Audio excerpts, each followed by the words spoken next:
आप पहले आपको फॉर्म फिल करना है, उसके बाद आपको क्या होगा कि फॉर्म फिल करने के बाद मेल पे पेमेंट लिंक आएगा, पेमेंट लिंक आएगा। उसके बाद पेमेंट करने के बाद आपको फिर से एक और लिंक आएगा, उसमें आपको स्लॉट बुक करना होगा। जो गिवन स्लॉट होगा आप स्लॉट बुक करो उसमें।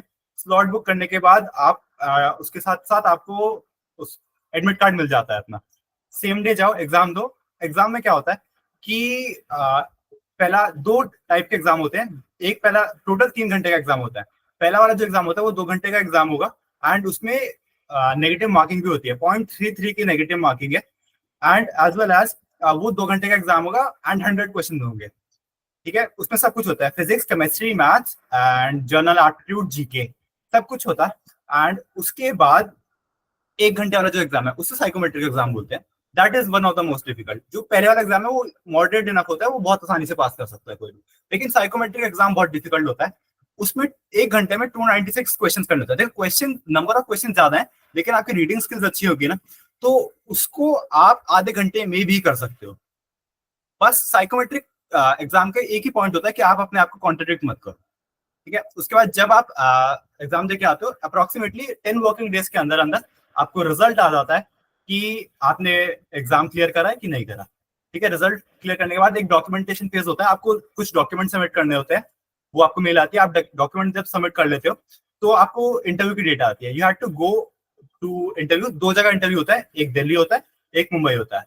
अगर आप दिल्ली राउंड कर रहे हो तो वो आपका फाइनल राउंड होता है। अगर आप मुंबई राउंड कर रहे हो तो पहले आपको मुंबई राउंड देना होगा एंड आपका दिल्ली राउंड ऑनलाइन होगा। ठीक है, because Delhi team is the main selection team. And उसके बाद इंटरव्यू में क्या होता है, सबसे पहले सुबह सुबह आप जाओगे तो आपसे एसे लिखवाया जाएगा टू चेक योर इंग्लिश। एसे में आपकी एक भी ग्रामेटिकल मिस्टेक नहीं होनी चाहिए, कोई स्पेलिंग मिस्टेक नहीं होना चाहिए, because they will reschedule you या फिर they will reject you straight of कि आपकी इंग्लिश अच्छी नहीं है। ठीक है, उसके बाद आपका नॉन टेक्निकल राउंड होता है। They look into every perspective of yours. वो हर टाइप के सिचुएशन बेस्ड क्वेश्चन पूछेंगे, जो जो करा है आपने अभी तक लाइफ टाइम में सब कुछ पूछा जाएगा। ठीक है, उसके बाद टेक्निकल राउंड आएगा जिसमें फिजिक्स, केमिस्ट्री एंड मैथ्स के क्वेश्चंस वहां पे कराए जाते हैं। एंड उसके बाद कुछ 5 to 6 क्वेश्चन अलग से दिए जाते हैं मैथ्स के लिए और उसके लिए एडिशनल टाइम दिया जाता है। वो क्वेश्चन जब कर लोगे देन वो आपके सारे आंसर चेक करेंगे एंड जो क्वेश्चन करने होते हैं वो बहुत डिटेल्ड वे में करने होते हैं, बिकॉज वो ऐसे लिखना होता है जैसे हम बोर्ड में 5 नंबर के लिए लिखते हैं ना, वो वैसे लिखना होता है।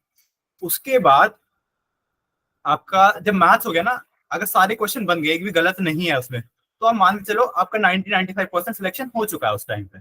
एंड उसके बाद से ज्योग्राफी वाला राउंड होता है।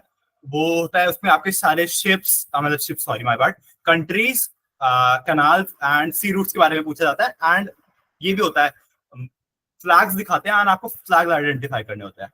एंड वो उसके बाद जब ये राउंड हो जाता है वो उसी टाइम बता देते हैं आपका रिजल्ट क्या होता Do you guys want the updates regarding the exam forms or the maritime industry in general? या फिर एग्जाम्स के लिए मोटिवेशन चाहिए? Then you definitely need to follow our Instagram channel for all this stuff and much more. Want the best notes and material for IMU CT and sponsorship exams? Want daily quizzes? Or do you want your doubts about your merchant navy career solved by our mentors? Search Budding Mariners on Telegram or click on the link in the description below to start your mariner journey with us today.